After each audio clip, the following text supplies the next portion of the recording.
I don't know what it Well, is. they used to have those products growing up. I used to hear, always use bleach and glow, but you'd have to have about 300,000 gallons to... Okay, number one, this is the situation. Yes. I have a skin disorder that destroys the pigmentation of the skin. It's something that I cannot help, okay? But when people make up stories that I don't want to be who I am, it hurts me. So it is. It's a problem for me, okay? I can't control it, okay? But what about all the millions of people? Let's reverse it. Okay. What about all the millions of people who sit out in the sun to become darker, to become other than what they are? Nobody says nothing about that. So when did this start? When did the color of your skin start to change? Oh boy, sometime after Thriller, around Off the Wall Thriller, sometime And what did you there. think? I mean, It's in my family. My father said it's on his side. I can't control it. I don't understand. I mean, it makes me very sad. Yeah, Wacko Jacko. Where'd that come from? Some English tabloid. I have a heart and I have feelings. I feel that when you do that to me. It's not nice. Don't do it. Michael Jackson spent much of his life being interviewed as if he were a mystery that other people were entitled to solve. But the funniest part is that the more aggressive the questions became, the less they seemed to shake him. He did not always answer with fire. Sometimes he answered with calm, sometimes with a smile, and sometimes he simply said enough, then let the interviewer sit in the silence they had created for themselves. How what? how nervous are you right now? I'm not nervous at all, actually. You really aren't. No, I never get nervous. You don't. No. No, not even for your first interview and it's live around the world? I thought you'd be a little nervous, but that's great, because if you're not nervous, I won't be nervous. I just wanted to let the world know that when we agreed to do this interview, you said that you would be willing to talk to me about everything, and we haven't discussed one single question that's going to be asked here tonight. Just wanted to make that right. That's very true. Very true. And that is what makes the Oprah interview such a perfect place to begin. In 1993, Oprah Winfrey landed Michael Jackson's first live televised interview in 14 years. From the opening minutes, it was obvious that this was not going to be a soft, harmless celebrity chat. Please, it's crazy. Do you go out? Do you date? Yes. Who do you date? Well, right now it's Brooke Shields. Well, we try not to just be everywhere and go it's mostly at home. She'll come over, I'll go to her house, because I don't like going out in the public. Have you ever been in love? Yeah. With Brooke Shields? Yes, and another girl. And another girl? At one point, she asked the question that still gets replayed decades later. Are you a virgin? Michael's answer was pure composure. I'm a gentleman, he said, turning a deeply personal, almost invasive question into something he could deflect without losing his cool. I'm going to ask you this, and it's embarrassing for me to ask you this, but I'm going to ask you anyway. Are you a virgin? How could you ask me that question? I just want to know. I want to know. I'm a gentleman. You're a gentleman. I'm a gentleman. So, I'm a gentleman.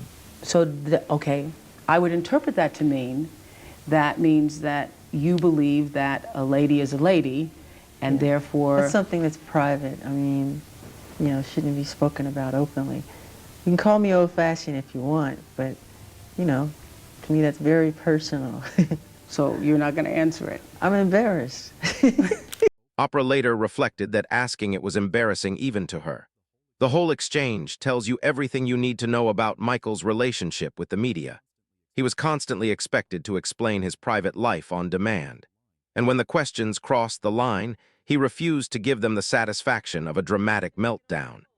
Well, we would like to know whether or not there is a possibility that you are going to marry one day and have children.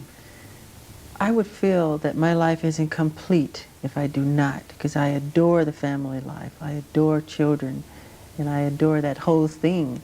And I would love to. That's one of my dreams, but I couldn't right now because I'm married. I am married, but to my work. I'm married to my music. That same 1993 interview also matters because it captured the exact way tabloids had started to dominate his public image. By that point, people were obsessing over his face, his skin, and his body, often with almost no interest in what he actually said. Okay, Michael, Horrifying then let's go stories. to the thing that is most discussed about you, I think, is the fact that the color of your skin is obviously different than it was when you were younger. Yes. And so I think it has caused a great deal of speculation and controversy as to what you have done or are doing. Are you bleaching your skin? And is your skin lighter because you don't like being black? Okay, number one, as I know of, there is no such thing as skin bleaching. I have never seen In it. his I don't know what it is. 1988 autobiography, Moonwalk, and again in his 1993 interview with Oprah, Jackson said he had undergone only 2 nose surgeries and received a chin cleft implant while denying the rest of the surgery rumors. To have those products growing up, I used to hear always use bleach and glow, but you'd have to have about 300,000 gallons to. Okay, number one, this is the situation. I have a skin disorder that destroys the pigmentation of the skin. It's something that I cannot help. Okay, but when people make up stories that I don't want to be who I am, it hurts me. So it is. It's a problem for me, okay? I can't control it, okay? But what about all the millions of people? Let's reverse it. Okay. What about all the millions of people who sit out in the sun to become darker, to become other than what they are? Nobody says nothing about that. So when did this start? When did the color of your skin start to change? Oh boy, sometime after Thriller, around Off the Wall Thriller, And sometime what did you around there. think? I mean, It's in my family. My father said it's on his side. I can't control it. I don't understand. I mean, it makes me very sad. how much plastic surgery have you had? Very, very little. You can count them on 2 fingers. I mean, let's say this. If you want to know about those things, all of the nosy people in the world, But read once my we book. say it, we don't have to say it anymore. Read my Michael. book, Moonwalker. It's in my book. You know, let's just put it this way. If all the people in Hollywood who have had plastic surgery, if they went on vacation, there wouldn't be a person left in town. I think you might be right. I think I am right. I mean, He also explained that his changing skin tone was due to vitiligo, a condition later supported by his autopsy. So when people watched Michael sit across from Oprah, they were not just watching a celebrity answer questions. They were watching a man try to correct a public story that had already been written around him through gossip, rumor, and spectacle. I don't want to go into my medical history because that's something that's private, but that's the situation here. So please, when people see something like that... I just want to get this straight. Yeah. You are not taking anything to change the color of your skin. Oh, God, no. You did not purposely... We're trying to control it, and using makeup evens it out because it makes blotches on the skin, and I have to even out my skin. But you know what's funny? Why is that so important? You know, that's not important to me. I'm a great fan of art. I love Michelangelo.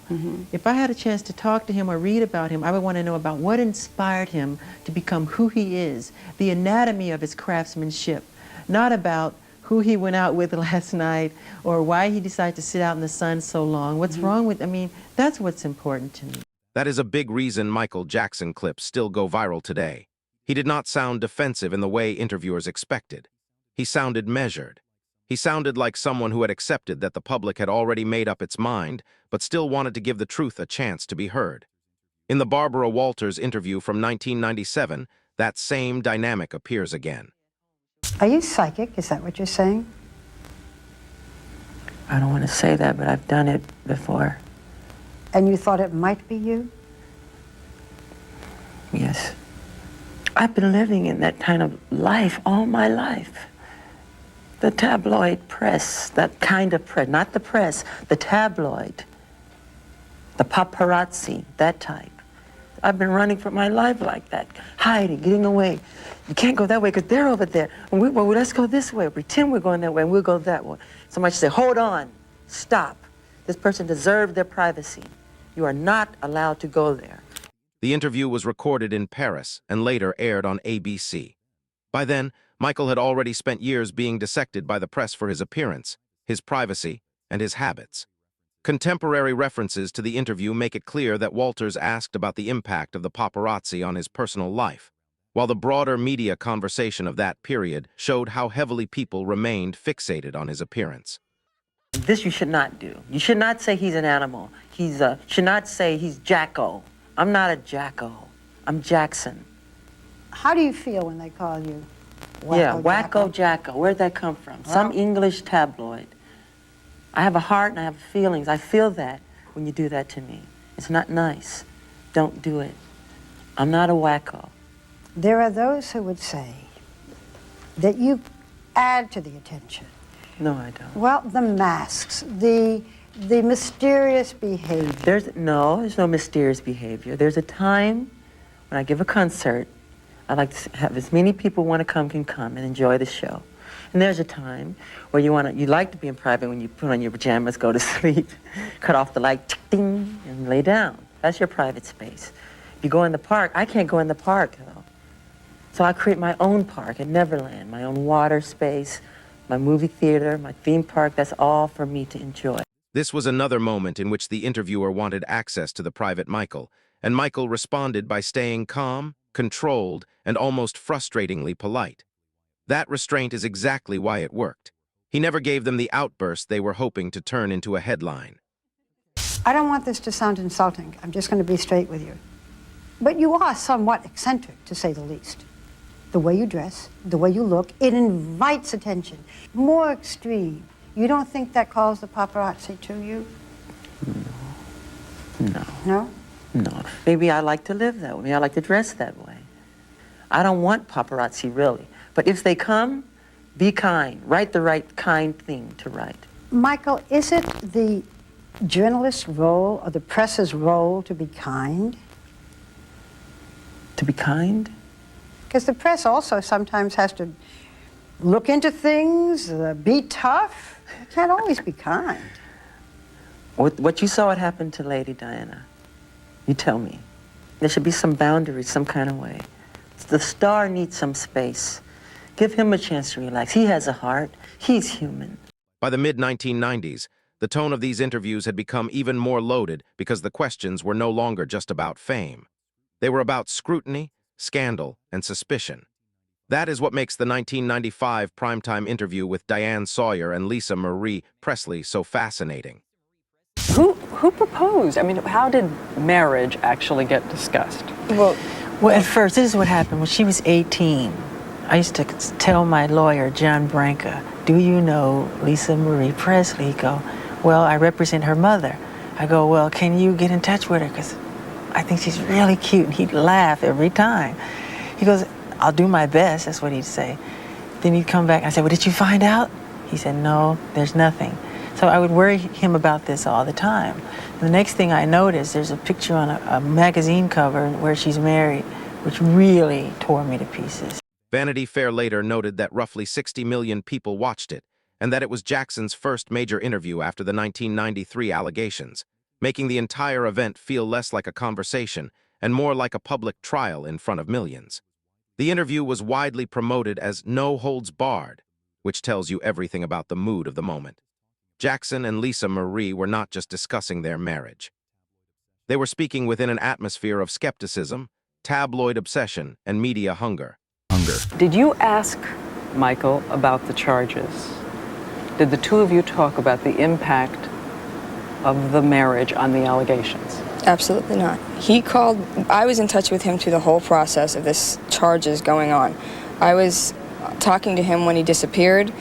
I was actually supposed to go to San Juan, Puerto Rico when he left and disappeared, and I got a call that he wasn't going to be there, and I was actually part of the whole thing with him, but talking to him on the phone. So I didn't... Did you say to him, are they true? No, I didn't. No, I actually did not. I want to take a minute here, and I'm going to come back to the marriage. Sorry. He went on and on and on about it, so I didn't really have to say, are the allegations true? It was, on the phone, and over and over just again. constant, yeah. When Sawyer pressed them, the strange thing was that Michael never seemed rattled in the way the coverage around him often suggested he should be. He looked controlled, Lisa Marie looked protective, and the whole exchange became a lesson in how to endure a hostile spotlight without letting it consume you. I want to begin by making sure that the terms are clear. You have said that you would never harm a child. I want to be specific as I can. Did you ever, as this young boy said you did you ever sexually engage, fondle, have sexual contact with this child or any other child? Never, ever. I could never harm a child or anyone. It's not in my heart. It's not who I am. And it's not what I'm not even interested in that. And what do you think should be done to someone who does that? To someone who does that, what I think it should be done, gee, I think they need help in some kind of way, you know? How about the police photographs, though? How was there enough information from this boy about those kinds of things? The police photographs, To have police that they photographs. took of me. Yes. There was nothing that matched me to those charges. There was nothing. There was nothing that concurred. That's why I'm Nothing? sitting here There was talking to you nothing. today. There was not one iota of information that was found that could connect me. So when we've to heard these that there was charges. a There was marking nothing. of some kind, No markings. That interview is also one of the clearest examples of how people tried to turn Michael's private life into entertainment. The press wanted to know if the relationship was real, if it was strategic, if it was strange, if it was performative, or if it was all a publicity stunt. But the more the interviewers pushed that angle, the more Michael and Lisa Marie seemed determined to insist on their own version of events. The why whole did thing you is a settle the lie. case then? Why did you settle the case? And it looks to everyone as if you paid a huge amount of money. Most of that's To get folklore. silence. I talked to my lawyers and I said, can you guarantee me that justice will prevail? And they said, Michael, we cannot guarantee you that a judge or a jury will do anything. And with that, I was like catatonic. I was outraged. How much money was Totally it? outraged. So what I said, I have got to do something to get out from under this nightmare. All these lies and all these people coming forward to get paid in these tabloid shows, just lies, lies, lies, lies. So what I did, we got together again with my advisors and they advised me, it was hands down, a unanimous decision, resolve the case. This could be something that could go on for 7 years. How much We money said, was let's get it? it behind us. The power of this moment is not that Michael gets angry. It is that he refuses to let the interview exist on the interviewer's terms. And that mattered because this was not a normal celebrity chat. It was one of the biggest television events of the year, and Jackson's every expression was being treated like evidence. We have called everyone we can call. We have checked everything we can check. We have gone and tried to see if what we heard before is in fact the case. I want to ask you about two things. These reports that we read over and over again, that in your rooms they found photographs of young boys, not of Young adults, boys, not- there's children, all kind of girls and everything. then that they found photographs, books of young boys who were undressed. No. Didn't happen. No, not that I know of, unless people sent me things that I haven't opened. People know my love for children. So they send me books from all over the world, from South America, from Germany, from Italy, from Sweden. So if people say that they found those things, if there's an indication, let them come forward, let them produce them, right? Yeah, because I get all you wouldn't believe the amounts of mail that I get. And if you say to somebody, you know, if I let the fans know I love Charlie Chaplin, I'll be swarmed in Charlie Chaplin paraphernalia. But if I say I love children, which I do, they swarm me with everything pertaining to kids. Then there is the asterisk 60 Minutes interview, which may be the most uncomfortable of them all. Michael Jackson addressed the controversial issue of sharing his bed with children during his interview with Ed Bradley. The subject had become one of the most heavily scrutinized aspects of his public image, and Bradley did not approach it as though it were a casual clarification. Here is part of that conversation. What is your response to the allegations that were brought by the district attorney in Santa Barbara that you molested this boy? Totally false. Before I would hurt a child, I would slit my wrists. I would never hurt a child. These are totally false. I was outraged. I could never do something like that. This is a kid you knew. Yes. How would you characterize your relationship with this boy? I've helped many, many, many children, thousands of children. Cancer kids, leukemia kids. This is one of many. That British documentary last February, which you didn't like. Yeah, I didn't like it. You said in that documentary that many children have slept in your bedroom. You said, Yes. and I'm going to quote here, why can't you share your bed? The most loving thing to do is to share your bed with someone. Yes. As we sit here today, do you still think that it's acceptable to share your bed with children? Of course. The tone was serious because the stakes were serious, and that is exactly why Michael's composure became part of the spectacle. The more aggressively the subject was framed, the more he seemed to retreat into precision. He did not act like someone who wanted to win an argument. He acted like someone who knew the argument itself had already become the story. Of course, why not? if you're going to be a pedophile, if you're going to be Jack the Ripper, if you're going to be a murderer, it's not a good idea. That I'm not. That's how we were raised. And I didn't sleep in the bed with the child. Even if I did, it's okay. I slept on the floor. I gave the bed to the child. If you want one of the clearest examples of Michael turning the pressure back on the media, it is probably the 2003 Martin Bashir interview. Living with Michael Jackson * was a documentary built around Bashir following him through his life. But Jackson later said he felt betrayed by the way the program framed him and presented his behavior as a father. You know, you physically changed, haven't you? The photographs of you, if I look at them No, it's from... called adolescence. It's called growing and changing. Yeah, but even the shape of your face has changed. No, it has not. I've had no plastic surgery on my face, just my nose. It helped me breathe better so I can hit higher notes and have clear. The press decided to add on all this stuff. Nothing's been done to my eyes, cheekbones, chins, lips, nothing. They made it all up. Do you think that people do go too far with plastic surgery, generally? Do you think Well, it's up to become... them. So why are you so defensive when people say, Mick Jagger's had one, Paul McCartney may have had one, oh, Michael Jackson's had one? They don't do it that way. What do they do? They just pick on me like I'm the only one that does it. That's why. By 1987, in the *Ebony/Jet* interview, he was already carrying himself like someone who knew exactly how the world was trying to define him. These early interviews matter because they show that Michael's public poise did not begin with the scandals. It was there from the start. He learned early that if you gave the media too much emotion, they would turn it into a story about you instead of what you were trying to say. So he became careful. He became deliberate. He became someone who could sit under a camera light and still seem untouchable. A lot has been required of you. Do you sometimes regret being so utterly famous? No, sometime, only sometime.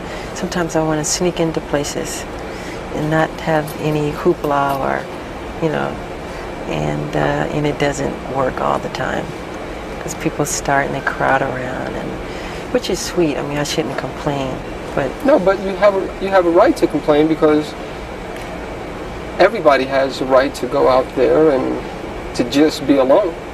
But it seems like that right isn't really given to you. it was part of the work, I would say. And that is the real power of these moments. They are not about Michael Jackson shouting the loudest or destroying people in the most obvious way. They are about him refusing to surrender his dignity when the questions became ugly. They reveal a version of him that was often much sharper than interviewers expected because he understood something they did not. The more outrageous the question, the more important it was not to give it the reaction it wanted.